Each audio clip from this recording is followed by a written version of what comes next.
Welcome to vision Amaravati news. Banaganapalle పట్టణంలోని YSRCP party కార్యాలయంలో మీడియాతో మాట్లాడుతున్న మాజీ ఎమ్మెల్యే కాటసాని రామిరెడ్డి. మీడియా మిత్రులకు నమస్కారం. ఈ మధ్య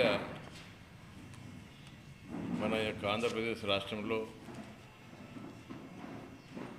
లడ్డు కల్తీ గురించి చాలా ప్రచారాలు జరుగుతూ ఉన్నాయి. రోజుకొక స్టేట్మెంట్లు ఇచ్చి వెంకటేశ్వర స్వామిని, ఎందుకంటే వెంకటేశ్వర స్వామి అంటే ప్రతి ఒక్కరికి కూడా ఆరాధ్య దైవం, కలియుగ దైవం.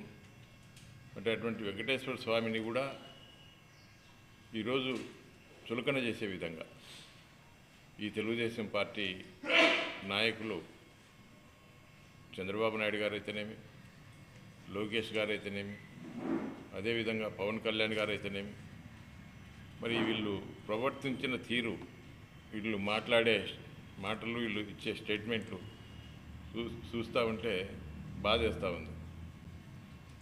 మొన్నటి వరకేమో తిరుమల లడ్డులో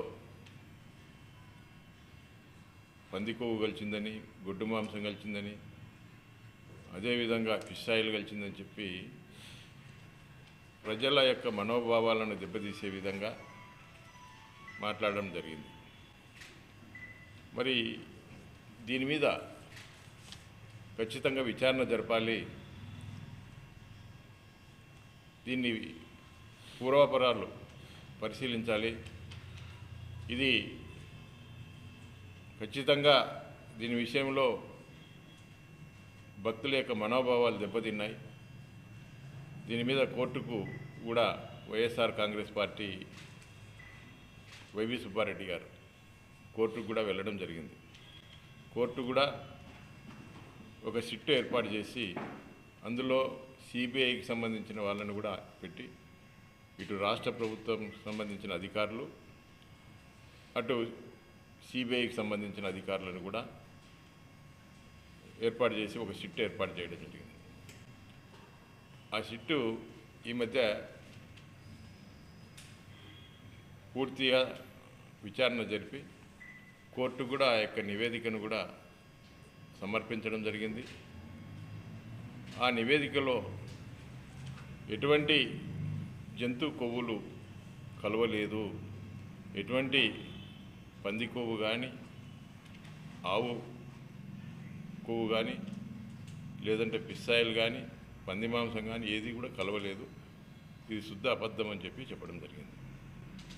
మరి ఇన్ని చెప్పినప్పటికీ కూడా ఈరోజు చంద్రబాబు నాయుడు దీని మీద ఏదో విధంగా, ఎందుకంటే తప్పు చేసినాడు కాబట్టి దీన్ని ఏదో విధంగా దీని నుంచి బయటపడాలి అని చెప్పి తెలుగుదేశం పార్టీ సంబంధించిన నాయకులు తోటి పేరు ఊరు లేకుండా, కనీసం ఫోటోలు కూడా వాళ్ళ యొక్క ఫ్లెక్సీలో వేసిన వాళ్ళ యొక్క ఫోటోలు కానీ వాళ్ళ పేర్లు లేకుండా కరుణాకర్ రెడ్డి గారిని, జగన్మోహన్ రెడ్డి గారిని, అదేవిధంగా వైవి సుబ్బారెడ్డి గారిని పెట్టి కల్తీ లడ్లు అని చెప్పి దాంట్లో ఫ్లెక్సీలో ఫోటోలు పెట్టి ఈ యొక్క వైఎస్ఆర్ పార్టీని బదలాం చేసేదానికి కుట్ర చేయడం జరిగింది. మరి చాలా చోట్ల ఆ యొక్క విజయవాడ, ఆ గుంటూరు, ఆ ప్రాంతంలో ఫ్లెక్సీలు కూడా ఏర్పాటు చేయడం జరిగింది. మరి ఆ ఫ్లెక్సీల్లో చాలామంది, మరి సిబిఐ వాళ్ళు ఇచ్చిన పూర్తి రిపోర్టు, దాంట్లో జంతువుల కొవ్వు కానీ ఏది కూడా కలవలేదని వచ్చినప్పటికీ కూడా వీళ్ళు మళ్ళీ జంతువుల కొవ్వు కలిసినట్టుగా ఆ యొక్క ఫ్లెక్సీలో పెట్టడం జరిగింది. ఆ ఫ్లెక్సీ వివాదంలో మన అంబటి రాంబాబు గారు మరి అక్కడ వెంకటేశ్వర స్వామికి పూజలు చేసేదానికి వెళ్ళినప్పుడు ఆయన అడ్డగించి మరి ఆయన్ను దుర్భాషలాడి మరి ఆయన యొక్క కాన్వాయ్ మీద దాడి చేసి, మరి అటువంటి పరిస్థితుల్లో ఆయన కూడా కొంత స్లిప్ కావడం జరిగింది. ఆవేశంతో కొంత మాటలు స్లిప్ కావడం జరిగింది. తర్వాత ఆయన, నేను చంద్రబాబు నాయుడు గారిని కూడా అన్నీ ఉండాల్సింది కాదు, నాది తప్పే అని చెప్పి కూడా ఆయన చెప్పడం జరిగింది. అయినప్పటికీ కూడా ఆ యొక్క రాంబాబు గారిని ఇంటి మీద దాడులు చేసి ఆయన ఇంటిని తగలబెట్టి మరి దాదాపు 9 గంటలు మరి ఆయన మీద దాడి చేస్తే పక్కనున్న పోలీసు మరి కూతవేటు దూరంలో పోలీసు అధికారులు ఉన్నప్పటికీ ఎస్పీ గారు ఉన్నారు, డిఐజీ గారు ఉన్నారు, డీజీపీ ఆఫీస్ దగ్గరలో ఉంది. ఎవరు కూడా 9 గంటల పాటు ఆ ఇంటి ఆ యొక్క పరిసరాలకు కూడా కన్నెత్తి కూడా చూడాల్సిన పరిస్థితి కనపడడం లేదు. మరి అటువంటి పరిస్థితి, భయానకమైన పరిస్థితి ఈ రాష్ట్రంలో ఎందుకు సృష్టిస్తూ ఉన్నారు? మరి ఈ విధంగా ఇటువంటి వాతావరణం ఉన్నప్పుడు ఏ విధంగా పెట్టుబడులు వస్తాయి? ఏ విధంగా మరి ఎన్ఆర్ఐలు కానీ ఇతర సంస్థలు కానీ ఎవరైనా పెట్టుబడులు పెట్టాలంటే ఆ ప్రాంతం ప్రశాంతమైన వాతావరణం ఉండాలి, ఆ ప్రాంతం అనుకూలంగా ఉండాలి. మరి ఏదైనా ఫ్యాక్టరీలు కానీ పరిశ్రమలు కానీ పెట్టినప్పుడు అక్కడ శాంతి భద్రతలు అన్నీ కూడా బాగుండాలని చెప్పి ప్రతి ఒక్కరు కూడా కోరుకోవడం జరుగుతుంది. అదేవిధంగా ఆ సమస్య అయిపోయిన తర్వాత కూడా మళ్ళీ మరుసటి రోజు జోగి రమేష్ గారి ఇంటి మీద దాడి చేయడం, జోగి రమేష్ ఇంటి మీద పెట్రోల్ బాంబులు వేసి భయానక వాతావరణం ఇవన్నీ కూడా జరగడం జరిగింది. మళ్ళీ ఈ మధ్య అది సమస్య పోయింది ఎందుకు అనుకున్నప్పుడు మళ్ళీ మన కర్నూలు జిల్లాలోని ఎమ్ముగునూరు ప్రాంతానికి మన చంద్రబాబు నాయుడు గారు రావడం జరిగింది. చంద్రబాబు నాయుడు గారు వచ్చి దీంట్లో ఈ యొక్క టాయిలెట్స్ కడిగే మళ్ళీ ఈ యొక్క యాసిడ్ కానీ లేకుంటే కొన్ని పెనాయిల్ కానీ ఇవి కలిపినారని చెప్పి ఏదో పేపర్లో వచ్చిందని చెప్పి మళ్ళీ ఒక స్టేట్మెంట్ ఇవ్వడం జరిగింది. స్టేట్మెంట్ ఇవ్వడమే కాకుండా తిరుమల తిరుపతి దేవస్థానంతో పాటు శ్రీశైలం దేవస్థానంలో కూడా మరి ఈ లడ్డూ తయారీలో ఇవన్నీ వాడినారని చెప్పి కూడా ఒక స్టేట్మెంట్ ఇవ్వడం జరిగింది. మరి ఈ స్టేట్మెంట్ ఇచ్చినప్పుడు మరి ఇప్పటికే ప్రజల యొక్క మనోభావాలు బాగా దెబ్బతిన్నాయి. మరి దాదాపు 45 సంవత్సరాలు రాజకీయాల్లో అనుభవం ఉన్న వ్యక్తి ఈ విధంగా ఎందుకు మాట్లాడుతూ ఉన్నాడు? తప్పు చేసింది వాళ్ళు. మరి ఆనాడు జూన్ 2024 తెలుగుదేశం పార్టీ అధికారంలోకి వచ్చింది. జూన్ 4వ తేదీ అధికారంలోకి వచ్చిన తర్వాత మరి ఈ జూలై 7వ తేదీన 4 ట్యాంకర్లు, నెయ్యి ట్యాంకర్లు అంటే జూలై అంటే 7/7/2024 4 ట్యాంకర్లు ఈ యొక్క ఏఆర్ డైరీ నుంచి మరి మరి ఈ యొక్క తిరుమలకు రావడం జరిగింది. తిరుమలకు వచ్చిన తర్వాత ఆ యొక్క ట్యాంకర్లకు సంబంధించి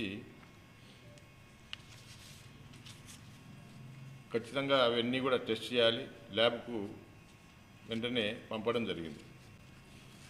మరి ఈ శాంపిల్స్ 17వ తేదీన ల్యాబ్కు పంపిస్తే 23వ తేదీన రిపోర్ట్ వచ్చింది. జూలై 23వ తేదీన ఆ యొక్క నాణ్యత ప్రమాణాలు ఆ యొక్క ట్యాంకర్లలో నెయ్యిలో ఆ 4 ట్యాంకర్లు వచ్చిన వాటిలో నాణ్యతా ప్రమాణాలు పాటించలేదు, దీన్ని తిరస్కరిస్తున్నాము ఈ ట్యాంకర్లోనని చెప్పి ఇప్పుడు ప్రజెంట్ తెలుగుదేశం పార్టీ అధికారంలోకి వచ్చిన తర్వాతనే ఆ 4 ట్యాంకర్లను కూడా బయటికి పంపడం జరిగింది, రిజెక్ట్ చేయడం జరిగింది ఆ యొక్క ల్యాబ్కు సంబంధించిన అధికారులు. మరి ఆ యొక్క ట్యాంకర్లు ఎందుకంటే ఈ యొక్క డైరీకి సంబంధించినది ఏదైతే ఏఆర్ డైరీ వాళ్ళు వైష్ణవి డైరీ సంబంధించిన నెయ్యిని ఏఆర్ డైరీ వాళ్ళు తీసుకురావడం జరిగింది ఈ 4 ట్యాంకర్లు. మళ్ళీ వాళ్ళు ఏం చేసినారంటే మీరు వైష్ణవి వాళ్లకు ఏఆర్ డైరీ వాళ్ళు మీరు 4 ట్యాంకర్లు ఇచ్చినారు, అక్కడ తిరుమల తిరుపతి దేవస్థానానికి సంబంధించిన ల్యాబ్లో పరిశీలించి ఇవి రిజెక్ట్ చేయడం జరిగింది, మా డబ్బు మాకు ఇవ్వండి, మీ యొక్క నెయ్యి మీ ట్యాంకర్లు మీరు తీసుకోండి అని చెప్పి వాళ్ళు రిటర్న్ చేయడం జరిగింది. రిటర్న్ చేసిన తర్వాత వాళ్ళు వెనక్కి తీసుకోకపోలే. ఆ 4 ట్యాంకర్లను కూడా ఆ వైష్ణవి సంస్థకు సంబంధించిన డైరీకి సంబంధించిన వాళ్ళు మరి తిరుపతికి సమీపంలో ఒక క్రషర్ దగ్గర అవి ఆ 4 ట్యాంకర్లను ఉంచి మళ్ళీ ఆగస్టులో అదే ట్యాంకర్లను, అంటే అప్పటికి వైఎస్ఆర్ కాంగ్రెస్ పార్టీలో ఉన్నటువంటి ఆ డైరీ ఏదైతే ల్యాబ్లో పనిచేసే సిబ్బందిని అందరినీ మార్చేసి కొత్తగా వచ్చిన మళ్ళీ ఆ యొక్క ల్యాబ్కి సంబంధించిన అధికారులు కొంతమంది వచ్చిన తర్వాత వాళ్ళకు అనుకూలమైన వాళ్ళు వచ్చిన తర్వాత మళ్ళీ అదే ట్యాంకర్లను మళ్ళీ ఆగస్టులోకి మళ్ళీ తిరుమలకు పంపిస్తారు. మళ్ళీ తిరుమలకు పంపించి టెస్ట్ చేయించి ఇవి ఓకే బాగున్నాయి అని చెప్పి ఈ లడ్డూ తయారీలో ఆ యొక్క నెయ్యిని కూడా వాడడం జరిగింది. మరి దీనికి అంతటికీ కారణం ఎవరు? రిజెక్ట్ అయిన ట్యాంకర్లను 4 ట్యాంకర్లను తెలుగుదేశం పార్టీ అధికారంలోకి వచ్చిన తర్వాతనే ఈ నెయ్యి ఏఆర్ డైరీ పేరుతో ఇక్కడికి వచ్చి రిజెక్ట్ అయిన తర్వాత ఆ రిజెక్ట్ అయిన నెయ్యిని కూడా మళ్ళీ ఆగస్టులో తీసుకొని ఈ యొక్క కల్తీ లడ్డు అని చెప్పి ఈరోజు వైఎస్ఆర్ కాంగ్రెస్ పార్టీ మీద నిందలేసి వైఎస్ఆర్ పార్టీని ఏదో విధంగా భూస్థాపితం చేయాలని చెప్పి ఒక కుట్రతోటి మరి ఈరోజు ఎంతోమంది వెంకటేశ్వర స్వామి భక్తులు మనోభావాలు దెబ్బతీసే విధంగా ఒక బాధ్యత గల ముఖ్యమంత్రి స్థానంలో ఉన్న వ్యక్తి ఈ విధంగా ప్రవర్తించి చేయడం వల్ల ఈరోజు వాస్తవాలు బయటికి వచ్చినాయి. ఇప్పటికైనా కూడా ఇంత జరుగుతున్నా కూడా ఇంకా సిగ్గు లేకుండా ఈరోజు తెలుగుదేశం పార్టీ కింద మాదే పైన మాదే అని చెప్పి చెప్పుకుంటా ఉంది. మరి కింద మాదే పైన మాదే అని చెప్పుకున్నప్పుడు మరి ఏ పార్టీ అధికారంలో ఉంది? సెంట్రల్లో మీ కూటమికి సంబంధించిన పార్టీ అధికారంలో ఉంది. మరి ఈరోజు మీ కూటమికి సంబంధించిన అధికారులు మరి ఈరోజు రిపోర్టు ఇచ్చిన తర్వాత కూడా ఆ రిపోర్టును ఏదైతే సుప్రీంకోర్టుకు తెలియజేసిన తర్వాత కూడా ఇంకా బొంకడం జరుగుతూ ఉంది. కాబట్టి ఇప్పటికైనా కూడా మరి ఆ యొక్క తిరుమల లడ్డు దాంట్లో కల్తీ జరిగిందని, మళ్ళీ శ్రీశైలంలో కల్తీ జరిగిందని, మళ్ళీ కొత్తగా ఎమ్మిగనూరులో ఈ యొక్క టాయిలెట్స్కు వాడే ఈ కెమికల్స్ కలిసినాయని చెప్పి ఈ విధంగా రోజుకొక మాట, అంటే దీన్ని గురించి ఏదో విధంగా తప్పించుకోవాలంటే ఏదో విధంగా నిందలేయాలి అని చెప్పి ప్రయత్నం చేయడం జరుగుతూ ఉంది. కాబట్టి మేము ఒకటే చెప్తా ఉన్నాం, ఈరోజు ప్రజలు గమనిస్తూ ఉన్నారు. ఎందుకంటే ఏదో మీరు ఒక 2 పేపర్లు పెట్టుకొని 4 ఛానళ్ళు పెట్టుకొని దాదాపు ఒక 500 యూట్యూబ్ ఛానళ్ళలో ప్రచారం చేసి వైఎస్ఆర్ పార్టీని బదలాం చేయాలంటే దేవుడు అనేవాడు ఖచ్చితంగా ఉన్నాడు. వెంకటేశ్వర స్వామి సాక్షాత్తుగా ఈరోజు ఉన్నాడు. కాబట్టి ఈరోజు మీరు ఏ కుట్రలు చేసినా ఈరోజు ప్రజలు గమనిస్తూ ఉన్నారు. సోషల్ మీడియా బలంగా ఉంది. ప్రతి వ్యక్తి కూడా ఈరోజు ఈ యొక్క యూట్యూబ్ ఛానల్స్ కానీ అన్నీ కూడా ఫాలో అవుతూ ఉన్నారు. ఈ రాష్ట్రంలో ఏం జరుగుతూ ఉంది, ఏం అన్యాయాలు జరుగుతూ ఉన్నాయి, ఏ విధంగా దాడులు జరుగుతూ ఉన్నాయి అన్నీ కూడా ప్రజలు గమనిస్తూ ఉన్నారు. కాబట్టి ఇప్పటికైనా కూడా ఈ వివాదాలను ఇంతతో ఫుల్ స్టాప్ పెట్టి మీకు ఏదైతే ప్రజలకు హామీలు ఇచ్చినారో ఈ యొక్క సూపర్ 6 అని చెప్పి మీరు ఇచ్చిన పథకాలను అమలు చేసి ఈ రాష్ట్రానికి సంబంధించినటువంటి పెట్టుబడులు రాబట్టి ఈ యొక్క నిరుద్యోగులకు దాదాపు 20 లక్షల ఉద్యోగాలు ఇస్తామని చెప్పి మీరు అధికారంలోకి రావడం జరిగింది. ఈరోజు వరకు కూడా ఒక ఉద్యోగం ఇచ్చిన పరిస్థితి లేదు. కాబట్టి మీరు ఏదైతే హామీలు ఇచ్చినారో ఈ యొక్క హామీలు ప్రజలు అడుగుతారని చెప్పి ఏదో విధంగా డైవర్షన్ చేసి ఏదో విధంగా శాంతి భద్రతలకు విఘాతం కల్పించి రోజుకొక డైవర్షన్ పాలిటిక్స్ చేస్తూ మరి ఇప్పటికే తిరుపతి దేవస్థానాన్ని మరి మీ యొక్క డైవర్షన్ పాలిటిక్స్లోకి తీసుకురావడం జరిగింది. మళ్ళీ శ్రీశైలం తీసుకొని వస్తూ ఉన్నారు.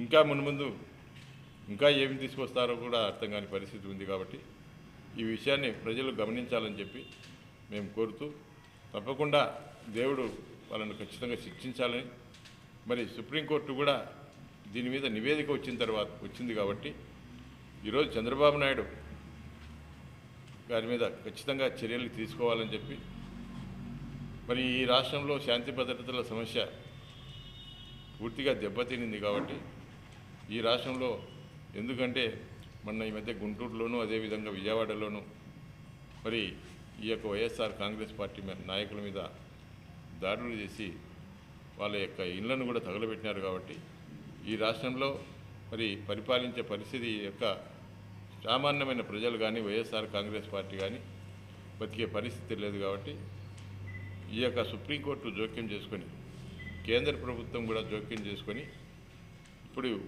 ఏదైతే ఈ నివేదికలు వచ్చిన తర్వాత కూడా మరి ఈ తెలుగుదేశం పార్టీ నాయకులు దీన్ని ఇంకా పెద్ద సమస్యగా ఉన్నారు కాబట్టి నేను అన్ని విచారణ పూర్తి చేసి దీని మీద రాష్ట్రపతి పరిపాలన ఈ రాష్ట్రంలో విధించాలని చెప్పి మేము వైఎస్ఆర్ కాంగ్రెస్ పార్టీ తరఫున కోరుతా ఉన్నాం.